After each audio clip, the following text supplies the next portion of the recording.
My name's Daniel Jordan. Everybody know me as George though. And from Angola, Louisiana, 39 years old. 5 counts of armed robbery, 5 counts of attempted armed robbery, 2 counts of attempted murder on a police officer, and 1 count of conspiracy. And basically what we're trying to do here today is just reach somebody, you know what I'm saying?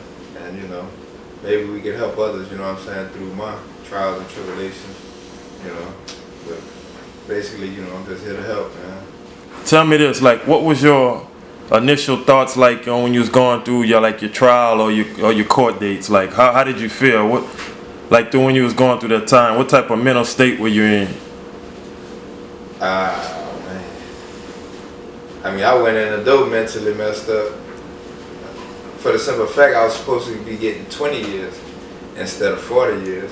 Right. But at the time, it was 20 years that I did get, but it was 20 years of 40 years.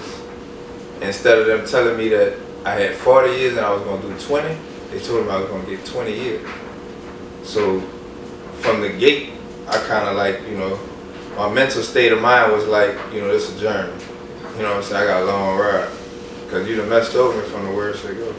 Right, right. So initially what you're saying, they told me I was going to get 20 years. Right. That I'm getting 40 years. Right, so you on another 20 on actually papers. Right. Okay. So I've done 20 in and I got the 20 out. Okay. Oh, so I mean, like, you're going through your court situation, you're saying like that was it was very tough on the mind when you was going through that type of situation. Now let me ask you this, like, where did you first initially like start doing time at? The parish. And right here in Opelousas? Yeah, straight from the parish, straight to Angola. Okay, so what year did you go to Angola? 1998. 1998? Mm-hmm. So for, just give us as the audience, like, just from we hear stories, we see what goes on TV, but like, give us a walk down or pretty much knowledge of what happens from that bus ride or when you're getting transferred from court to there, like, because some people got the concept of what they see on TV and we don't know if that's real, so we asking like for you to just break that down for us, like tell us what really happens or what goes on from when you initially get there. Your mind go blank, man. I mean, it's just like you just spaced out. For me personally, that's how it was. It was just a hard thought process. I'm talking about like you just zone out. You just key in on everything that you love. Everything that you leave and everything that you want to go back to, that's not gonna be there for a while. You kind of try to focus on that, but that bus ride, man. It was a pretty extensive bus ride. It was long. I mean, you don't know where you at. It's not about how long it is. You don't know how long it is because you're traveling at, 2, 3 in the morning. It's dark. You're in the woods. You don't know where you at. So let me ask you this, like, what was it like your first initial day or night inside Angola? It was quiet, because I was trying to pay attention to everything, man. I was 19 years old, I was trying to pay attention to everything that was around me, trying to listen to my surroundings, you know what I'm saying? When I first went, I got put on lockdown, because I went there for escape. I ran off from the parish, I wanted to be free. Right. But, it was quiet, man. I went straight to lockdown. But it's, I don't know. Sometimes you get lost. You get lost in there. But my first night was quiet, man. So all right. So like, break this down. When you say get lost, you get lost by like track of time, or just like when you say you was on lockdown, you didn't know what day it was, what month it was, or how long did you initially was on lockdown as well? I stayed on lockdown about, when I first went, they kept me in a cell for 28 months. I came out for an hour a day. Kept me in a cell for 28 months. You gotta be mentally strong, man. Right. When they say 23 and 1, they mean 23 and 1. Right. So that's real. So every day you would just come out for 1 hour a day and was locked up for 23 hours. That's it. 19 years old, straight off the streets. straight into a 12 by 12 cell, you know, confined to a box for the next 20 years. You got to be mentally tough, man. You know, you gotta have God in your life, put it like that. What type of routine you had to get through this? Like, what were you doing? Like, started out just exercising every day. well, we can tell you've been exercising. Yeah, I started out, you know, and I kind of stuck with it. Read my Bible, read newspapers, magazines, learned how to play chess. You know what I'm saying? It was, you do all this to try to make a day go by, but your mind never leave your family. Your mind never leave, you know, people that you love. They never leave it. You might fool yourself for a minute, like, you know, but I don't know.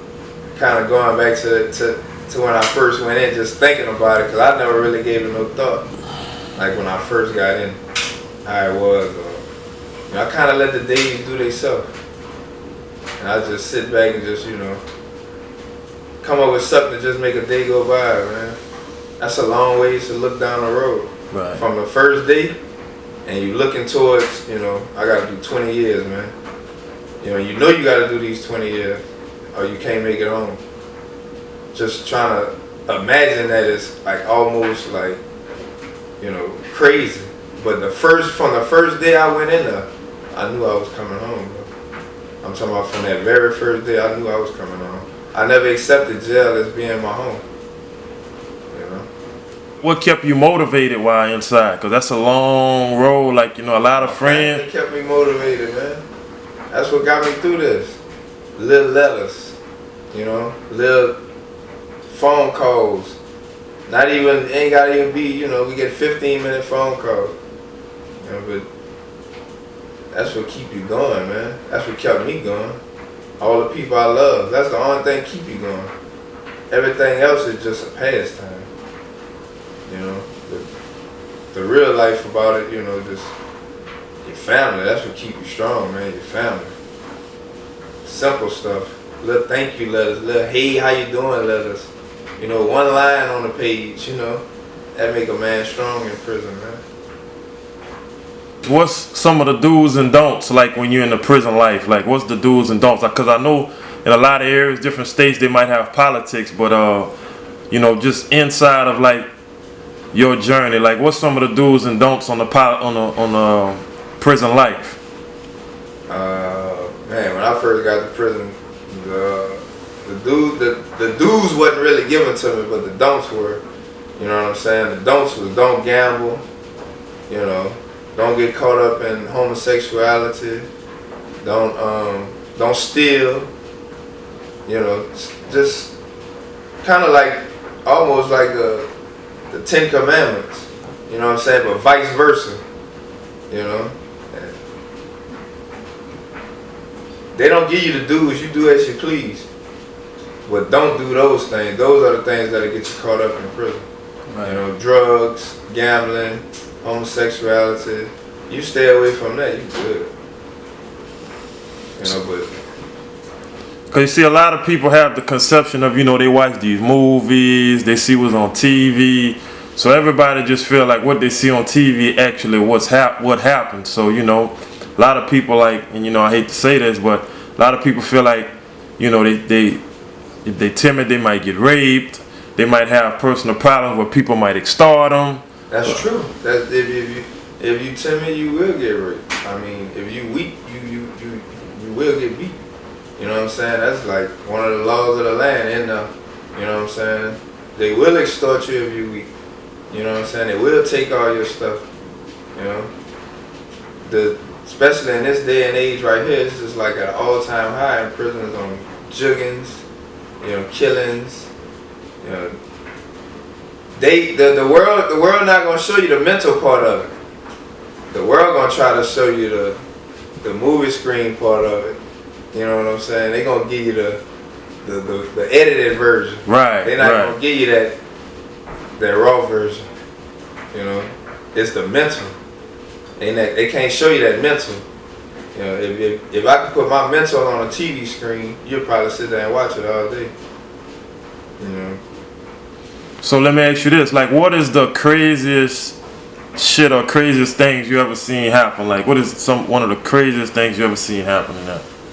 Oh man, we'll be sitting there all day, but I'm pretty sure. But I mean, you know, for the listeners and the audience, like they, you know, just give them an idea, like of one of the most craziest things you ever seen happen, or some of the craziest things you ever seen happen inside. The laws of the land in there is like, don't let nothing slide. First time you let something slide, you know what I'm saying? You victim. You become a victim. So you gotta stand on you gotta stand on your 2 feet and, you know, stand on what you believe in.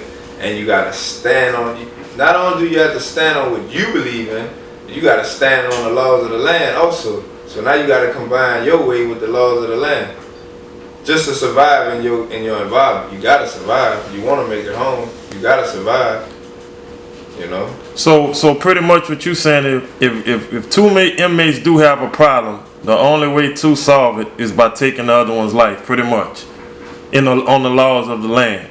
On the laws of the land, I'm talking about on a violent level, yeah.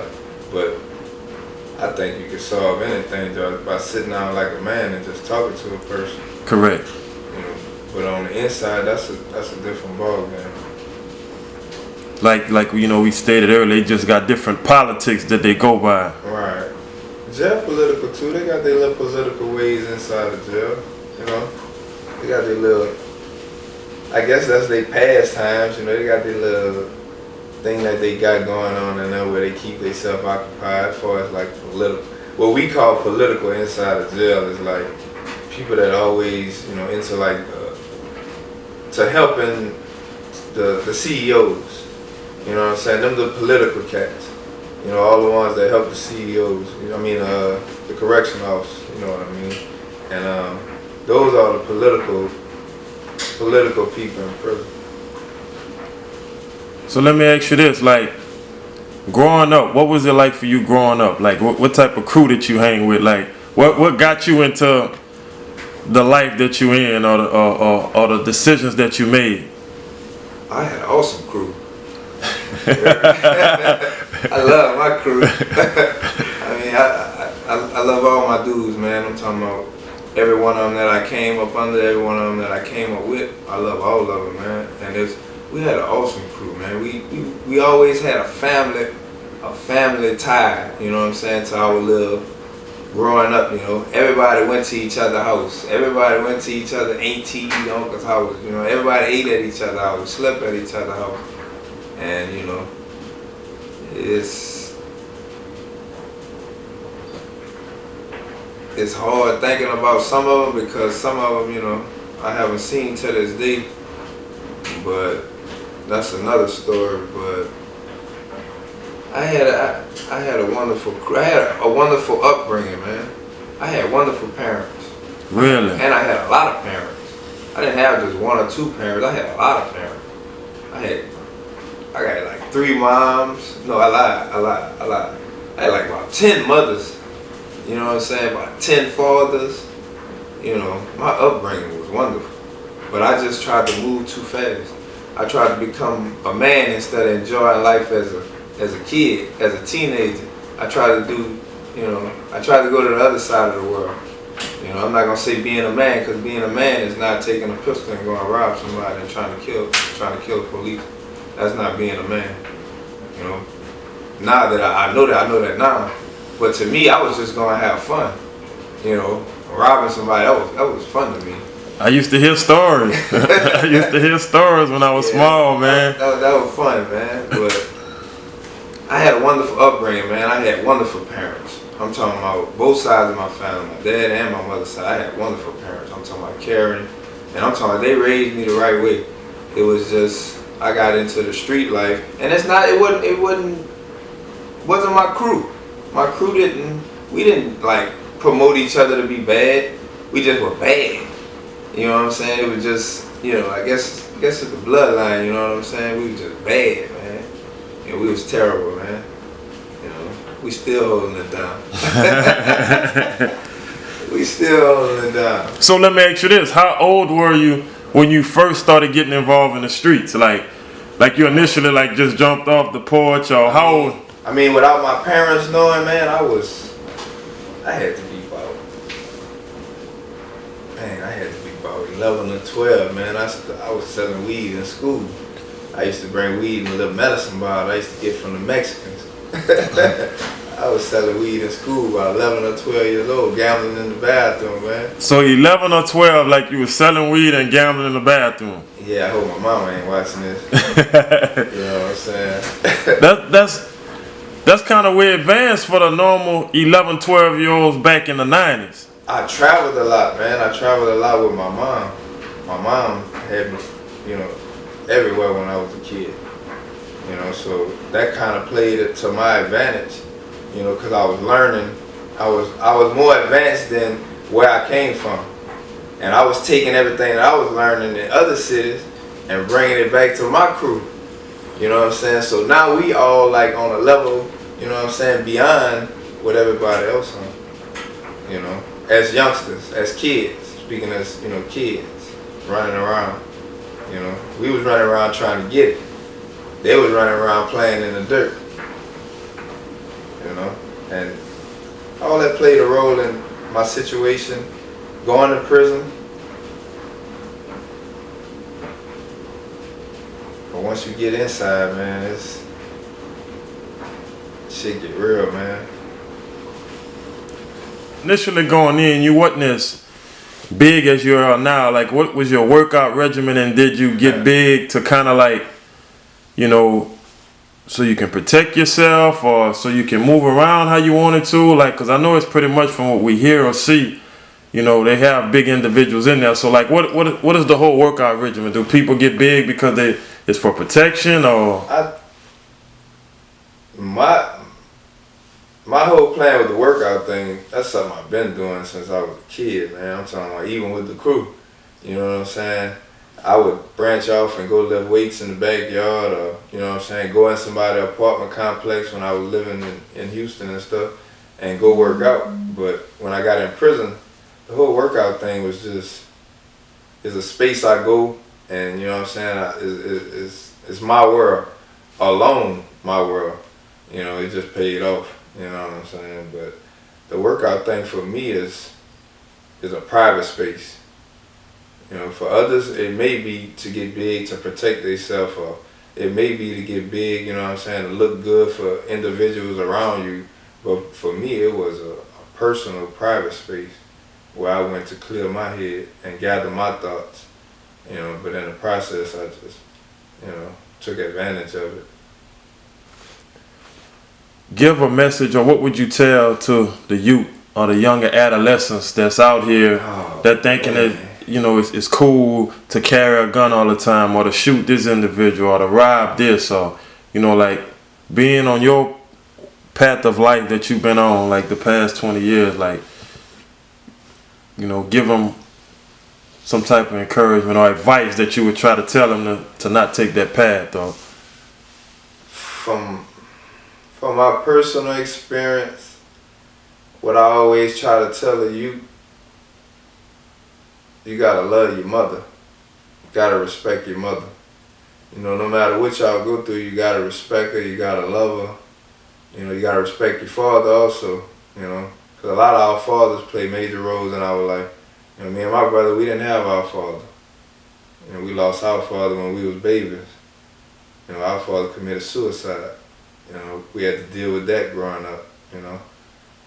And the message I would give the youths, man, I try to talk to so many youngsters. I'm talking about, you can ask my little brother, I find people to talk to. I find people that I used to know, and I try to talk to them. You know, I try to let them, not only talk to them, I'm going to take it beyond talking to them. I try to release the spirit that dwells within me into them and make them feel the joy that I feel. You know, after doing 20 years and coming home, man, it feels so good, man. It feels good just to stand in my neighborhood and just watch the neighborhood, not people, the neighborhood. Just watch the houses, the grass, You know, the trees. I was watching the squirrels running around in my grandmother's tree yesterday.